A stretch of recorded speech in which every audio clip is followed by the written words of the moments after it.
Hi, welcome on to Transfer Daily. Bad news reaching all Arsenal fans today that Olivier Giroud could be out for up to 3 months. That is what the rumour's saying at the moment. That was reported yesterday by L'Equipe, the French newspaper. Um, we're not sure yet how long he's going to be out for. Arsenal apparently doing a second scan on a quite innocuous, what looked like innocuous at the time, ankle injury right at the end of the game, where it's just like the ball appeared to hit his ankle. But there's reports today that they're doing a second scan on that, and he could be out for up to 3 months. Or if it's not as much as 3 months, he's definitely going to be out and definitely going to miss that very, very important game on Wednesday night against Besiktas. And it's a big blow to Arsenal. No matter what you may think about Olivier Giroud, he scored 22 goals for Arsenal last season, numerous assists, and has been a vital player for Arsenal. And it really does mean that the striking options are very, very low at the moment. Of course, we've been hearing that Podolski is supposed to be moving on. Theo Walcott's out. Alexis Sanchez, who we tried in that position on Saturday, I know it's still early, but he didn't work out in that position. So there really is a bit. Yaya Sanogo is out of Wednesday's game with a hamstring. So it's really a massive problem at the moment. And moving into this last week of the transfer window, I think is fairly obvious now. Even though Arsene Wenger was trying to say a couple of days ago that he doesn't need a striker, that he's got so many players who can play in that position, it is obvious now that we must go out there now and buy a striker. We've got to get a striker in as a cover at the very minimum for Olivier Giroud. Number one, how can we possibly let Lucas Podolski leave now if Giroud is going to be out for any sort of length of time? How can we possibly let Podolski go? So I don't know what's going to happen with that, because the rumours have been that he might be moving over to the MLS, he might be going to Juventus, he might be going to Wolfsburg, all different places. To me, if Giroud is going to be out for a while, that has to be halted straight away. There is no way we can move on Lucas Podolski, a player who can score goals. He's going to have to come in and do a job. He's there right now. So it's going to be really interesting to see what happens with that and with all the clubs that he's been linked with. Then we're getting down to looking at all the other sort of targets that are out there, some of them that we've been mentioning all summer. Let's take a look at some of them now. A new one that's came up today is Alessio Cerchi. He plays for Torino. Looking at his goal-scoring record, it's not prolific. He scored about 13 goals in Serie A last season, numerous, about 10 assists, so that's pretty good on the assist front. We've got a lot of players like that already, as we always say. He doesn't appear to be an out-and-out striker, more to be that sort of second striker that props up with quite a few goals, but not an out-and-out striker. But apparently, Arsenal are taking a very strong look at him as a player that they may bring in to replace Giroud. The other players are players that we know about. Loic Remy, who we were linked with right at the start of the summer. We were understood that it was practically a done deal. He was sitting there in the stands at the Emirates. Then he was supposed to go to Liverpool. Failed a medical there apparently. He's back at QPR, but obviously wants to leave. Now, do we go and rekindle that? He'd be able to come in instantly and do a job. He knows about the Premier League. He's played that lone striker role from Queen's Park Rangers and for Newcastle, so he knows how to do it, and he scores goals. And he would fit straight into the team straight away. We don't know the exact extent to this whole, injury thing that we've been hearing about, but maybe even a loan deal for him would be a good move. But we need to bring somebody in. Another player that's available right now and that a lot of fans have been sort of warming to, they weren't a couple of days ago, and that is Danny Welbeck. Now, Danny Welbeck, Manchester United player, yet again though, not a prolific scorer, not an out-and-out striker. Even for Manchester United, plays predominantly down the left-hand side, same as he does for England. There's a lot of people who've always said, why don't they push him down the middle, play him down the middle, that which is his natural position, and let him play as a striker. He hasn't been good enough to do that for Manchester United, but could he be an answer who could come in again as at, you know, very good cover for Olivier Giroud. The only problem is he's far from world class, and he's not going to give us the amount of goals that we need.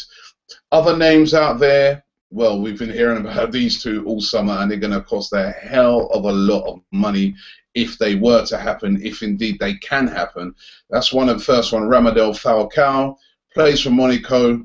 The rumours have been all summer that if a club comes in with mega money, Monaco will be open to selling him. Those have been the rumours that have been going out there all summer. So this is the time now that Arsenal say, right, you know what, we need to go out there and bring in a world-class striker. Let's just break the bank and bring this guy in. It'd be a massive risk. He was injured all last season. He's only just coming back. He's be a hell of a lot of money, as I said, a hell of a lot of wages. Are Arsenal willing to go all out and bring somebody like Radamel Falcao in? And then the other target, who again would be very difficult to make happen right now with the injury to Zlatan Ibrahimovic at PSG, is Edinson Cavani. Now that Ibrahimovic is out for a little while, very similar to Giroud, it looks like he's going to get an extended run of games in his favoured position of centre forward, although there has been rumours for a while that he really does want out because he just wants to be that main striker up front, and he's not going to get that when Ibrahimovic is fit. Again, it will be a lot of money, a hell of a lot of money, and now, as I said, with the injury to Ibrahimovic, would PSG be willing to sell him when they've got so many important games coming up? So it's a real conundrum right now. This has really thrown Arsene Wenger and Ivan Gazidis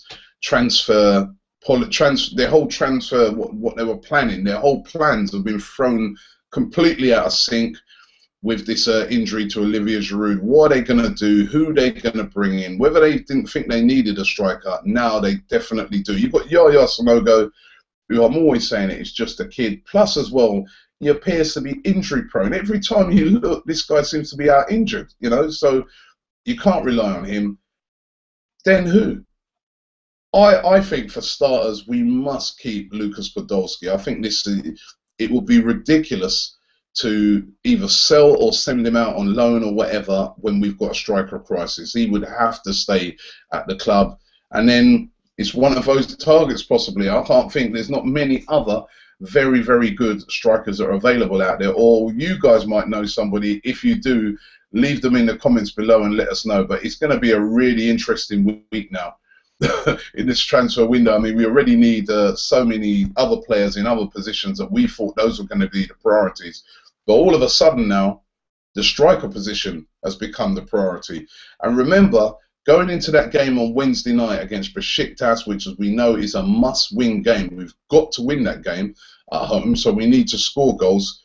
Two of our main goal scorers are going to be missing. Ramsey's missing for that game, and now Giroud's missing. So that's a lot of goals gone right there. Your prolific scorers are out of the team. So it's going to be really interesting to see what happens. Let's see what you guys are saying. Asper Louis says Podolski should play up front against Besiktas, Alexis and Chamberlain on the wing.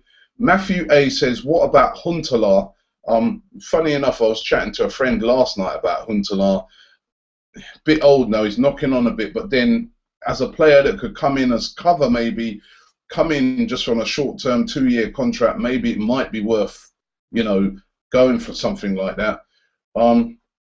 JP Jen says, what about Cavani? He's a different class.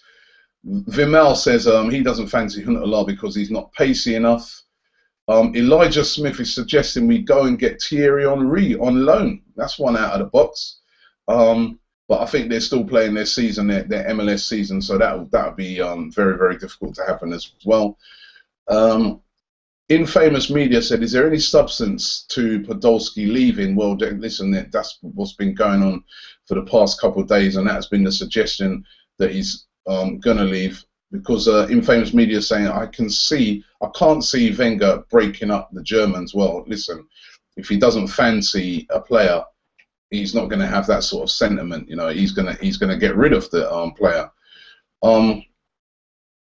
Who else is who we got here? Loads and loads of comments coming in. English Maestro 10 says, I think we should get Marcus Royce saying, you know, Again, Royce would be very, very difficult to pull off. There were rumours yesterday, well, not rumours, Jurgen Klopp came out and he said that he's very confident that Royce is going to stay at the club. So maybe he's had a chat with Royce, etc. Again, Royce is not exactly a striker.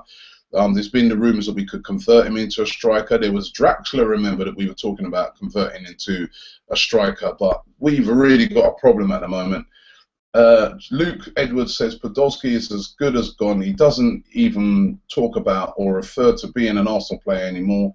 He's as good as gone, in my opinion, which is, you know, if you saw some of his recent things on Instagram, etc., it sounds like a player's on the way out. Dominic says Serki is a good player, and that's with a team of less quality than Arsenal. Imagine players like Ozil, Cazorla, Walcott, Ramsey feeding him the balls.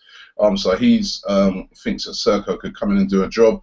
Classic Rambo says, what about Kevin Gamero? He's 27. He's a little bit cheaper. He scored 15 goals for Sevilla last season.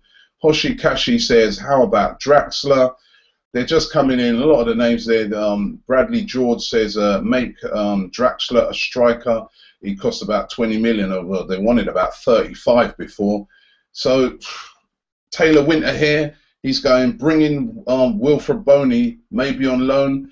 Black Brono says, he says Boney as well. Hader Tudor says Carlos Vela. We wouldn't get Vela because we done the deal to send him back to his club, so he wouldn't. Babbitt Carr said, I wish we used the £42.5 million for Ozil to buy Falcao. Don't listen, Falcao will be all right. Don't worry about that. Adam Kamar says, Jackson Martinez, Boney, Remy, Welbeck, most likely all available, but the problem is none of them are as good as Giroud. Assad says, whatever money is left for transfer, it should be dedicated to getting Falcao.